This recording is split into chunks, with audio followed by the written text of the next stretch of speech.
Hi friends, welcome to Banvika Telugu vlogs. నేను మీ లావణ్య. ఇది వచ్చేసి కార్న్‌ఫ్లేక్స్‌తో చాట్ అనమాట.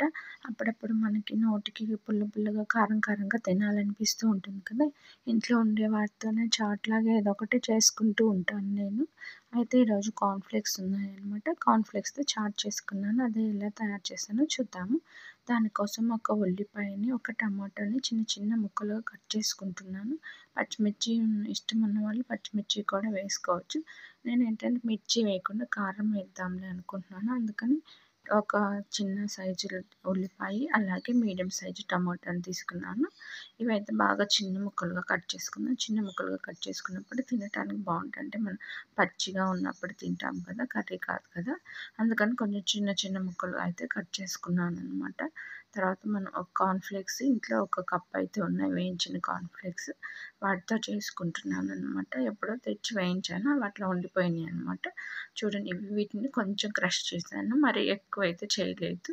అంటే మరీ ఎక్కువ పెద్దగా ఉన్నాయి కదా, అందుకని కొంచెం క్రష్ చేశాను. ఇట్లా క్రష్ చేసిన తర్వాత కట్ చేసి పెట్టుకున్న ఉల్లిపాయలు, టమాటోస్ ఇందులో వేసుకున్నాను. ఇందులోనే మనం ఉప్పు, కారము, ఇంకా మీకేమన్నా చాట్ పొడి ఇట్లా ఇష్టం ఉంటే వేసుకోవచ్చు. క్యారెట్ తురుము కూడా వేసుకున్నాను. ఇందులోనూ ఉప్పు, కారం వేసుకున్నాను. కొంచెం లెమన్, ఒక హాఫ్ లెమన్ అయితే పిండుకుంటున్నాను.